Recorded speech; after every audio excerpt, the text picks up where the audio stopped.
वर्ग 3 मेंस के लिए टेस्ट सीरीज ज्वाइन करिए, जहाँ पर कि आपको 2024 की पीवाईक्यू, 2022 के न्यू एफएलटीज, 8000 से भी ज़्यादा एमसीक्यूज मिल रहे हैं बाइलिंगुअल, वो भी डिटेल्ड एक्सप्लेनेशन के साथ। यह सारी फैसिलिटी आपको देखने को मिलेगी। परिश्रम ग्रुप की लिंक तो आपको मिलती ही है। और विस्तृत व्याख्यान के साथ विस्तृत व्याख्या जब आप देखेंगे ना, प्रश्न एक आएगा 2024 के हैं, कहीं नहीं मिलना ये देखिए बाइलिंगुअल दिया हुआ है पूरा का पूरा हमने कंटेंट। यहाँ पर आप देखेंगे ये इंग्लिश बाइलिंगुअल है, बाइलिंगुअल पूरा कंटेंट है, यहाँ पर आप देख सकते हो। और किसी भी प्रश्न का आप जब देखोगे ना, बाइलिंगुअल ही देखने को मिलेगा। जैसे कि 40 धरोहर पूछी गई, पूरा का पूरा बाइलिंगुअल दिया, उसके बाद जो आवश्यकताएं थी उसकी वो तक हमने दे दी, ताकि आप उनको एक बार कर पाओ ऊपर ऊपर, ताकि आपको याद रहे। अब जैसे 40 धरोहर में कैसी क्या धरोहर थी वो तक बताया, ए टू जेड कवर किया। डिस्क्रिप्शन में सक्सेस क्लासेस की लिंक हमने दी हुई है, एप्लीकेशन को डाउनलोड करिए और वर्ग 3 मेंस के लिए टेस्ट सीरीज को ज्वाइन करिए। धन्यवाद। Welcome to Success Classes. आशा करता हूँ कि आप सभी स्वस्थ होंगे और आप सभी की तैयारी बेहतरीन चल रही होगी। आज वर्ग 3 का जो संडे वाला मॉक टेस्ट होता है पीवाईक्यू आधारित, उसको अनलॉक किया जा चुका है, लाइव हो गया है। आप उसको आज की डेट में आप किसी भी समय लगा सकते हैं। रात 12 बजे से पहले आप लगा लीजिएगा। बहुत सारे अभ्यर्थी पार्टिसिपेट कर रहे हैं और सच बता रहा हूँ, ये जो सीरीज चल रही है पीवाईक्यू के, जिसमें आप असली प्रश्नों को हल कर रहे हैं, आपके दिमाग को बहुत मजबूत करने जा रहा है। सबसे बड़ी बात, टेस्ट के रूप में मिल रहे हैं और आपको विस्तृत व्याख्या पीवाईक्यूज़ की मिल रही है, जो कि आपको कहीं मिलना संभव नहीं है। कैसे आपको लगाना है इसकी पूरी प्रोसेस में ऑलरेडी टेलीग्राम पे आपको सेंड कर चुका हूँ। टेलीग्राम चैनल की जो लिंक है वो डिस्क्रिप्शन में डाली हुई है, आप वहाँ से उसको पढ़ लीजिएगा। यह वर्ग 3 का एक टेलीग्राम का ग्रुप बनाया हुआ है, आप उस ग्रुप में ज़रूर जोड़िएगा, वहाँ पर भी आपको देखने को मिल जाएगी। मध्य प्रदेश वर्ग 3 चयन परीक्षा के कोर्स में आपको जाना है। कोर्स में जाने के बाद आपको एक फोल्डर मिलेगा FLT 2024 वाला। उसके अंदर आपको सबसे टॉप पर वो वाला मॉक देखने को मिल जाएगा, अनलॉक होगा, आप उसको लगा पाएंगे। आज का लेवल भी थोड़ा अच्छा आपको देखने को मिल सकता है। हिंदी थोड़ी सी परेशान करेगी, EVS CDP तो परेशान कर ही रही है आपको, लेकिन ये भी आपको परेशान कर देगी। आज का जो मॉक टेस्ट है, मैंने जैसा कि आपको पहले ही बता दिया, जो ESP ने जो पेपर आपके कंडक्ट करवाए थे, कुछ थे संस्कृत भाषा के साथ में और कुछ थे अंग्रेजी भाषा के साथ में। ऐसा नहीं था कि उसी टेस्ट में उसी दिन हिंदी और अंग्रेजी का ऑप्शन चुनने का मौका मिल रहा हो, ऐसा नहीं था। तो जिस भी भाषा का उन्होंने किया, हम बिल्कुल वैसा अपलोड करते जा रहे हैं, 1 बाय 1 चल रहे हैं। पिछले संडे को जैसे संस्कृत के साथ हुआ था, इस संडे को अंग्रेजी के साथ हो गया, आने वाले संडे को संस्कृत के साथ हुआ। कुछ अभ्यर्थी क्या कर रहे हैं कि इग्नोर कर रहे हैं कि यार हम तो संस्कृत वाले हैं, हम क्यों ही इंग्लिश वाला मॉक लगाएं। कुछ इंग्लिश वाले गलती करते हैं कि यार ये संस्कृत लैंग्वेज के साथ हो रहा है, हम क्यों लगाएं। 120 क्वेश्चंस का तो नुकसान कर दिया ना आपने। आप मुझे जो कमेंट में स्कोर बताओगे ना, आपने 120 अटेम्प्ट किए और जो संस्कृत मान लीजिए आज आपने संस्कृत अटेम्प्ट नहीं कर पाए, तो संस्कृत का स्कोर आप पिछले वाले मॉक का ऐड करके बताइएगा, ताकि आपको एक ओवरऑल आइडिया हो जाएगा। देखिए संस्कृत में आपका 1-2 नंबर ऊपर नीचे होता, ठीक, अगले वाले संडे में फिर आप और अच्छे से क्लियर कर पाओगे। तो उस स्कोर को जोड़ के बताना आप मुझे कि अमित भैया हमारा ये स्कोर रहा इस बार के टेस्ट में, हम यदि इंग्लिश के स्थान पे संस्कृत को ऐड कर लेते हैं तो हमारा स्कोर ये रहा। उस हिसाब से आपको मुझे स्कोर बताना है। कुछ अभ्यर्थी बोलते हैं कि आपने इंग्लिश लैंग्वेज के साथ आज कंडक्ट करा तो आपने संस्कृत नहीं दी, संस्कृत के साथ करा तो इंग्लिश नहीं दी। तो आप खुद समझिए, ESV ने जिस भाषा के साथ कंडक्ट करवाया था हम वही दे रहे हैं। ऐसा नहीं कि हम उसमें बाइलिंगुअल कर दें, बाइलिंगुअल तो कंटेंट है ही, लेकिन लैंग्वेज वाली जो प्रॉब्लम है वो ESV से है। लेकिन उस लैंग्वेज की वजह से यदि आप 120 नंबर को इग्नोर कर रहे हो, आपसे बड़ा धूर्त व्यक्ति फिर कोई नहीं है। सच बता रहा हूँ, बहुत सारे अभ्यर्थी यही कमेंट करते हैं कि आज के मॉक में आपने संस्कृत ऐड नहीं करी। मैं कहाँ से ऐड कर दूँ, पिछले वाले में हुई थी, अब इस वाले में संस्कृत नहीं है, अब अगले वाले में हुई।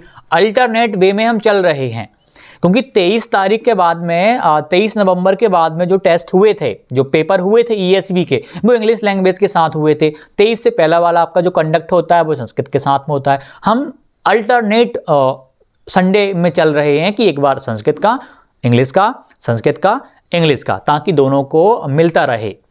ठीक, और जो पैड में जो ऑलरेडी ज्वाइंड हैं उनको तो आप वो देख ही सकते हो, आप जो अपलोडेड हैं अल्टरनेट वे में हमने बहुत सारे अपलोड कर दिए। अभी तक जो FLT हैं 24 वाली 12 अपलोड हो गई हैं आज की मिला करके। अगले संडे फिर ऐसे आते रहेंगी, आपका कॉन्फिडेंस भी बढ़ेगा और बहुत सारी चीज़ें। मतलब मैं ये मानता हूँ कि कुछ थोड़ा सा लॉजिक अपना भी लगाना चाहिए, कुछ थोड़ा सी बुद्धिमत्ता आपके अंदर भी होनी चाहिए। अधिकतर अभ्यर्थी इग्नोर कर देते हैं टेस्ट लैंग्वेज के चक्कर में कि मतलब कर लिया ना नुकसान 120 नंबर का, तो 120 क्वेश्चंस आप भूल गए।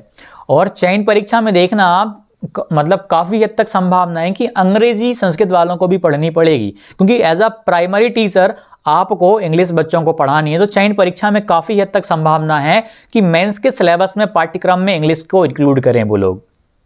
तो कोशिश करिए, थोड़ा बहुत पढ़िए, यदि मौका आपको इंग्लिश का मिल गया तो अटेम्प्ट करिए उसको, भले ही 10 नंबर क्यों ना आए आपके, उस 10 नंबर को हटा के आप पिछले वाले संस्कृत के ऐड करके आप बताइए। जैसे ही अगली बार मान लीजिए संस्कृत का होगा तो इंग्लिश वाले क्या करेंगे कि इंग्लिश का अपने इस मौका पिछले वाले मौका उसमें आप जोड़ के आप अपना टोटल देखिएगा। ऐसे आपको करना है और बाकी का पैटर्न चेंज होगा जब जब आपको फ्रेश एफएलटीज मिलेंगी इसी जो बैच में, तो वो आपका जैसा पाठ्यक्रम रहेगा ना वैसा मिलेगा। संस्कृत का अलग, इंग्लिश का अलग अलग चलेगा, ऐसा नहीं आएगा। लेकिन ईएसवी जो पीवाईक्यू हैं उनमें हम जैसा मिल रहा है हम वैसा दे रहे हैं, हम उसमें कोई एक्स्ट्रा दिमाग नहीं लगा रहे, हम बस दिमाग लगा रहे हैं टेस्ट के रूप में परिवर्तन करने में, उससे ज़्यादा भी हम दिमाग लगा रहे हैं। विस्तृत व्याख्या बहुत शानदार है, आज की विस्तृत व्याख्या आप देखना ईवीएस की बहुत गजब लेवल पर डिजाइन करी गई है।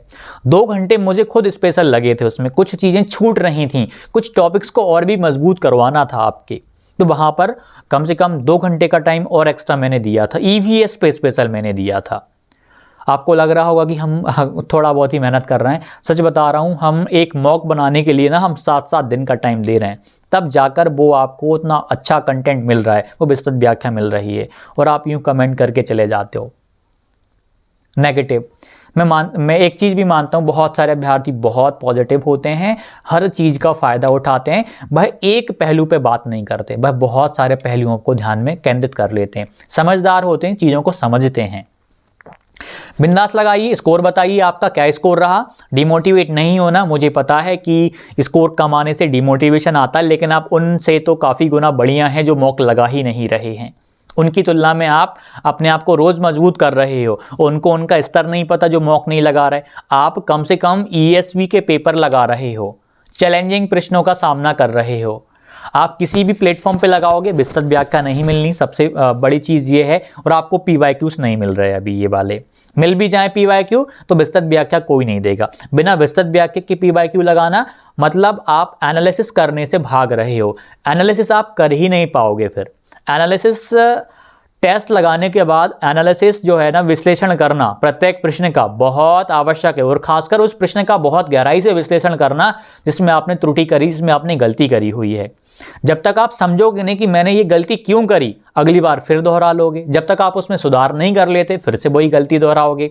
हमने इस तरीके से चीज़ें आपके सामने रखी हुई हैं कि आप पहचान पाओ आपकी गलती को, आपने जो सोचा वो क्या, क्यों गलत सोचा, गलत वो सोचने की वजह से क्यों आपने गलत ऑप्शन पे टिक कर दिया। ऐसी समझ विकसित हो रही है आपकी डिटेल्ड एक्सप्लेनेशन से। बिंदास लगाइए, स्कोर बताइए कैसा आज का लेवल रहा, वो मुझे ज़रूर बताना। क्या चैलेंजिंग आपको आज टॉपिक लगा, किस में आपका स्कोर कम आया, किस में आपको मेहनत ज़्यादा करनी, ये चीज़ें मेरे साथ आप साझा किया करिए। मैं आने वाले समय में फिर कमेंट जो आपकी लेता हूँ, जो स्ट्रेटेजी बताता हूँ, विश्लेषण देता हूँ, वो उस टॉपिक के हिसाब से आप प्रत्यक्ष या अप्रत्यक्ष रूप से प्रभावित होती है। बिंदास कमेंट कीजिएगा। धन्यवाद।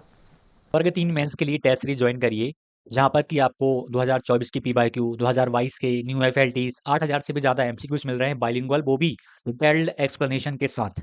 यह सारी फैसिलिटी आपको देखने को मिलेगी। परिश्रम ग्रुप की लिंक तो आपको मिलती ही है, और विस्तृत व्याख्या के साथ। विस्तृत व्याख्या जब आप देखेंगे ना, प्रश्न 1 आएगा 2024 के हैं, कहीं नहीं मिलना ये देखिए बाइलिंगुअल दिया हुआ है पूरा का पूरा हमने कंटेंट, यहाँ पर आप देखेंगे ये इंग्लिश बाइलिंगुअल है, बाइलिंगुअल पूरा कंटेंट है, यहाँ पर आप देख सकते हो।